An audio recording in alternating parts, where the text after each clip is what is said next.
अस्सलाम वालेकुम students, online classes में आपको वेलकम कहते हैं। उम्मीद करता हूँ कि आप सब खैरियत से होंगे, रब्बे करीम की रहमतों से बखूबी फ़ायदा हासिल कर रहे होंगे। आज का फरमान हज़रत सैयदना उमर फ़ारूक रदियल्लाहु तआला अन्हु से मरवी है।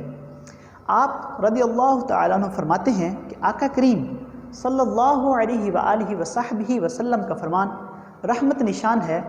आप सल्लल्लाहु अलैहि वसल्लम ने फरमाया, रमज़ानुल मुबारक में अल्लाह अज़्ज़ा व जल का ज़िक्र करने वाले को बख्श दिया जाता है।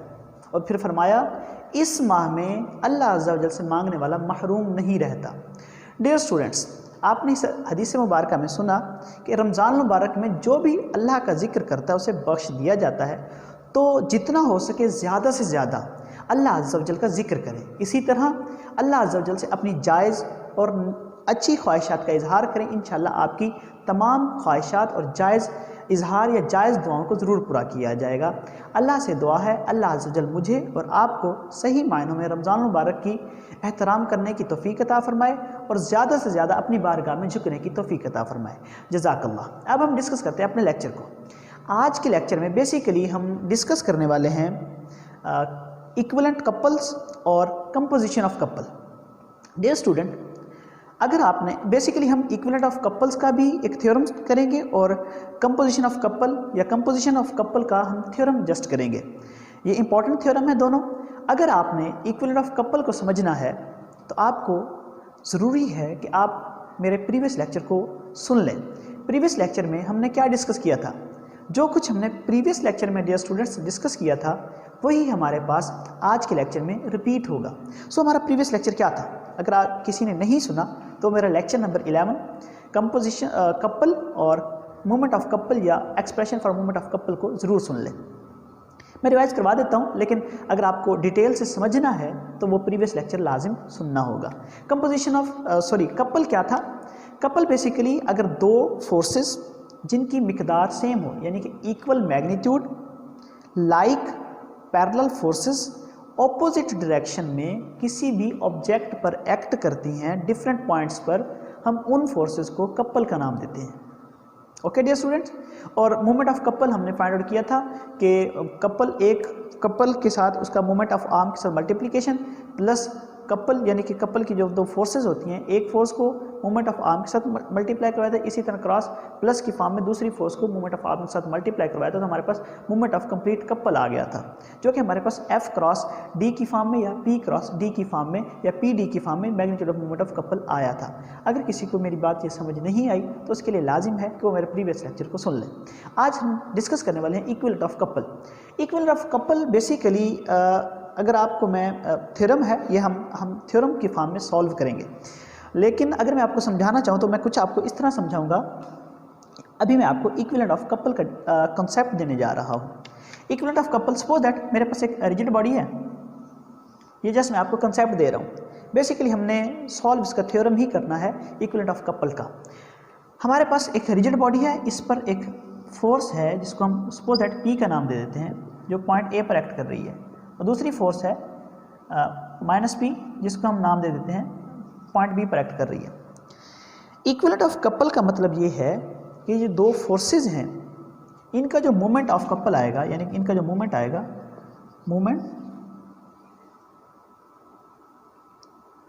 मोमेंट ऑफ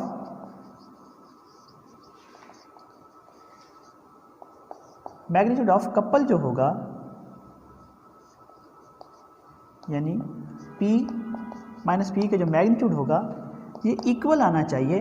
इसके रिजॉल्व पार्ट्स लें, यानी इन फोर्सेस के जो कपल की फॉर्म में, अगर उन रिजॉल्व पार्ट्स का मैग्नीट्यूड ऑफ कपल इक्वल होगा इस ओरिजिनल मैग्नीट्यूड ऑफ कपल के, तो आप कह देंगे ये जो है इक्विवेलेंट कपल्स हैं। मिसाल के तौर पर क्या मेरी बात का मतलब क्या है?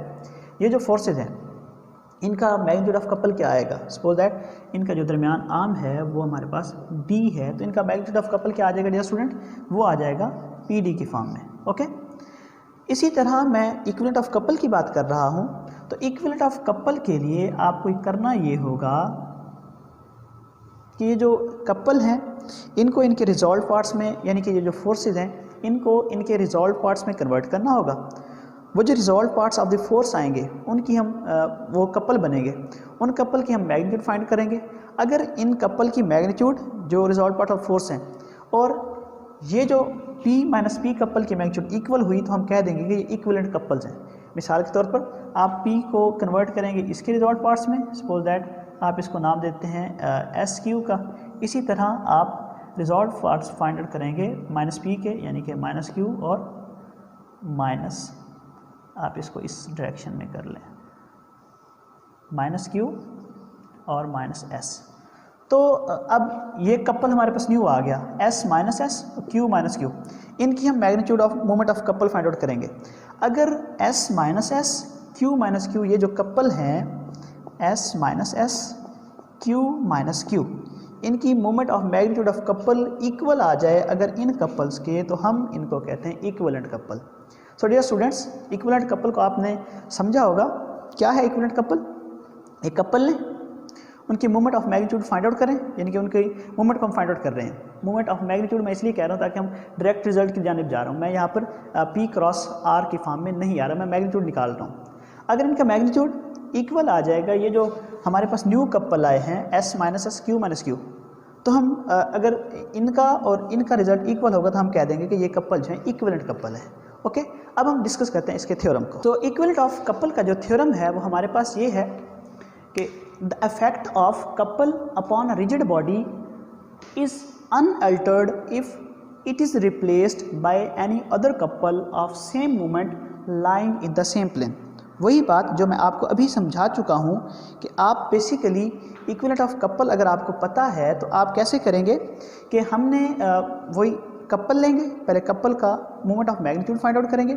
अगर वो moment of magnitude of couple equal आ जाएगा, डिफरेंट दो कपल जो कि हम रिजॉल्व पार्ट्स ऑफ फोर्स की फॉर्म में जो हमने प्रीवियस किया था, यानी कि उस कपल के रिजॉल्व पार्ट्स फाइंड आउट करेंगे, वो इक्वल आ जाएंगे तो हम कह देंगे कि ये इक्विवेलेंट कपल है, या ये हमारे पास थ्योरम जो है वो स्टेट कर जाएगा, यानी प्रूव हो जाएगा।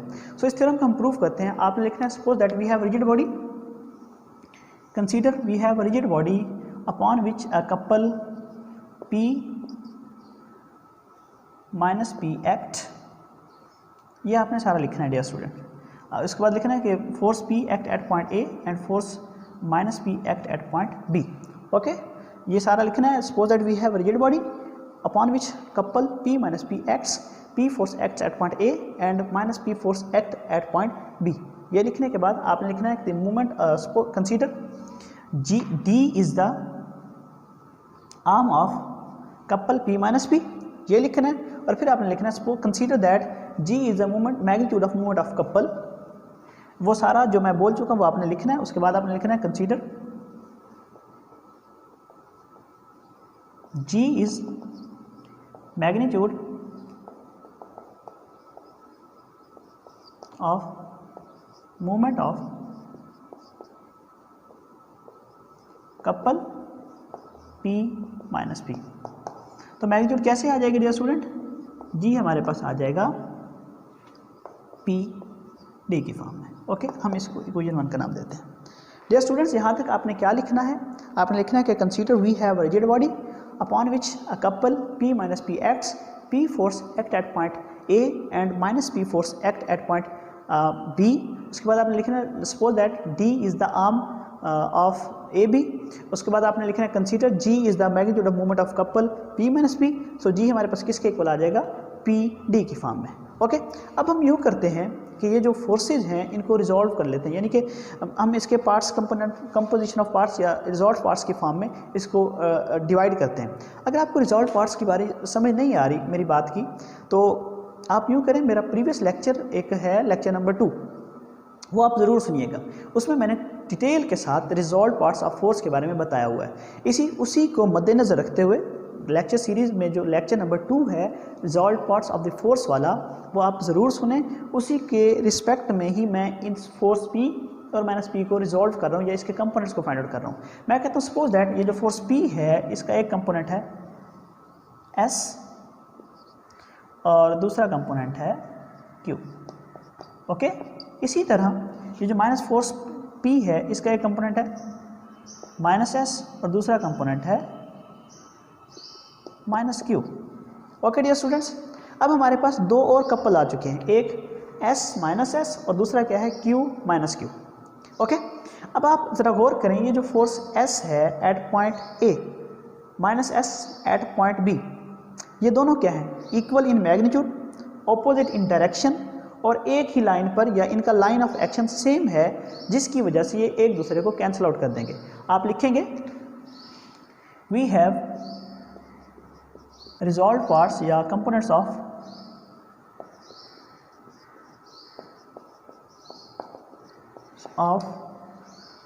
Force P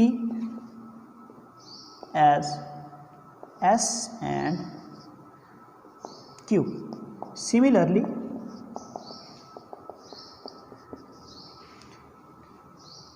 minus P have resolved parts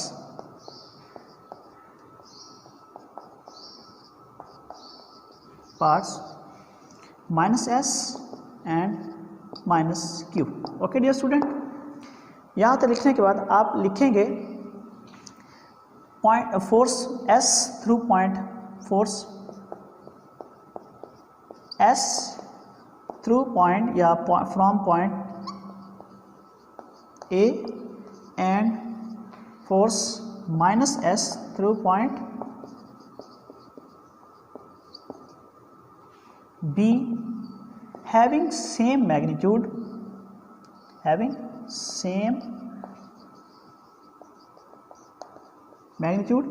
and opposite in direction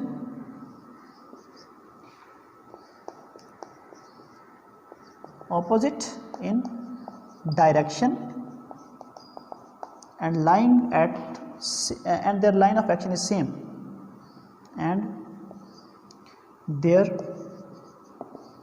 line of action is same. Due to this,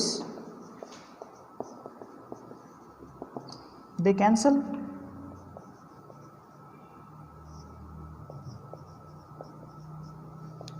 each other effect. Mean two से हमारे पास D क्या है, 0 है। दोबारा सुन लें, मैंने ये लिखा है कि हमारे पास ये जो फोर्स P है इसके दो रिजॉल्व पार्ट्स हैं, ये दो कंपोनेंट्स हैं, एक S और Q। इसी तरह जो हमारे पास माइनस P है इसके दो कंपोनेंट हैं, माइनस S और माइनस Q। अब ये जो पॉइंट A से फोर्स कंपोनेंट S है और पॉइंट B से कंपोनेंट माइनस S है, ये इक्वल इन मैग्नीट्यूड हैं, ऑपोजिट डायरेक्शन में है और सेम इनका लाइन ऑफ एक्शन सेम है। इसकी वजह से ये दोनों फोर्सेस एक दूसरे को इफेक्ट को कैंसिल आउट कर देंगी, यानी हमारे पास इनका जो D है वो क्या आ जाएगा, 0 के इक्वल आ जाएगा, यानी ये हमारे पास कपल नहीं बने। इसी तरह हमारे पास दूसरे क्या है, सो Q force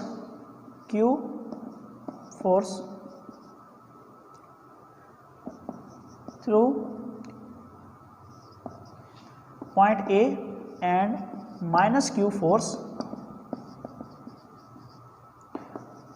through point B, having same magnitude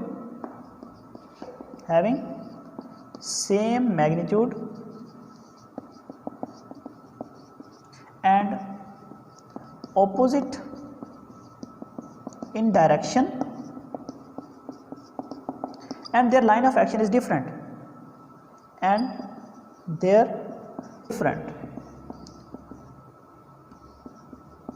so they form a couple Q minus Q। Okay dear students, अब ये जो फोर्स Q है और माइनस Q है, इनका लाइन ऑफ एक्शन डिफरेंट है इक्वल मैग्नीट्यूड, ऑपोजिट डायरेक्शन में है, तो ये हमारे पास क्या बनाएंगे, कपल। और सपोज करें इनका जो आर्म है, इनका जो डिफरेंस है वो हम D1 का नाम देते हैं। तो इनका अब इसके बाद आप लिखेंगे suppose that G1 is movement of magnitude of couple Q minus Q।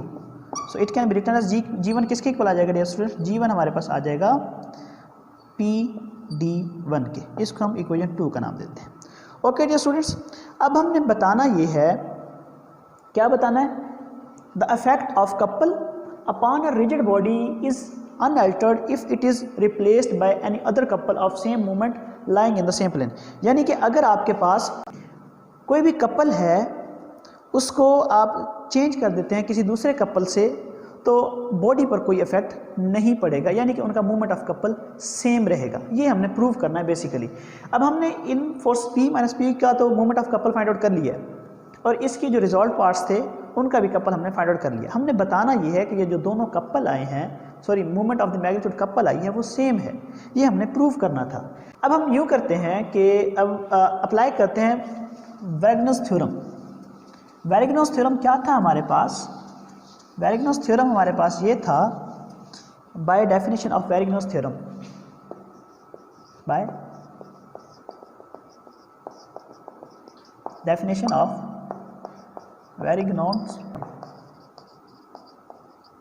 Wegener's theorem क्या था? अगर आपको वैगनस थ्योरम का पता नहीं है तो फिर आप कोशिश करें कि मेरा वैगनस थ्योरम का लेक्चर जो है वो ज़रूर सुनें। अगर आप वैगनस थ्योरम के लेक्चर को सुन लेंगे तो आपका फ़ायदा ही होगा, और आप उसको ज़रूर सुनिए, उसके बाद आपको इस बात की समझ आएगी। वैगनस थ्योरम हमारे पास क्या था? वैगनस थ्योरम हमारे पास ये था कि movement of resultant of forces is equal to movement of all forces के। अगर आपको मेरी बात ये समझ नहीं आई तो आपको मेरा वैगनस थ्योरम का लेक्चर भी सुनना होगा। ओके, तो बाय अप्लाइंग वैगनस थ्योरम या by definition of Varignon's theorem क्या होगा? ये जो movement of couple, magnitude of movement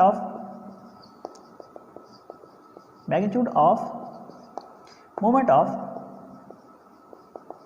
couple P minus P equal होगा magnitude of movement of couple S minus S, ये आप लिख लीजिएगा, plus magnitude of movement of couple Q minus Q। ये जो कुछ मैंने बोला है वो आपने लिखना है। Magnitude of movement of couple S minus S plus magnitude of movement of couple Q minus Q। Okay, तो magnitude of movement of couple P minus P क्या था हमारे पास? ये हमारे पास आ गया था G के, और S माइनस S का हमारे पास क्या आया था डियर स्टूडेंट? मैंने आपको बताया था कि ये कैंसिल आउट कर देंगे एक दूसरे के इफेक्ट को। ये हमारे पास क्या हो जाएगा? 0। और Q माइनस Q का magnitude of movement of couple क्या है? PD1 की फॉर्म में, PD1। तो ये 0 हो गया, 0 प्लस PD1 क्या हमारे पास आ गया? PD1 which shows that G1 किसके इक्वल आ जाएगा? G के। तो हमारे पास ये हमारे रिजल्ट का, सॉरी थ्योरम का प्रूव हो चुका है। Required proof. अब हम डिस्कस करते हैं कंपोजिशन ऑफ कपल। अगर आप dear students composition of couple को डिस्कस करना चाहते हैं तो उसके लिए आपको पहले कंपोजिशन ऑफ फोर्सेस को समझना ज़रूरी होगा। कंपोजिशन ऑफ फोर्स हमारे पास क्या था? मैंने आपको ये टॉपिक स्टार्ट में करवाया हुआ है। What is composition of force? Dear student, मैंने आपको पहले भी समझाया था कंपोजिशन ऑफ फोर्स क्या है। अगर आपके पास डिफरेंट सिस्टम ऑफ फोर्सेज हों, सपोज दैट मेरे पास एक फोर्स सिस्टम ये है, दूसरा फोर्स सिस्टम ये है, तीसरा ये और चौथा ये।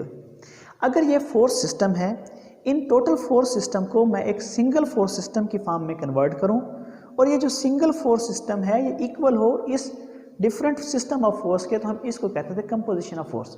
इसी तरह हम कंपोजिशन ऑफ कपल के बारे में अब डिस्कस करने वाले हैं। कंपोजिशन ऑफ कपल में हम क्या डिस्कस करेंगे? अपना थीम बना लें।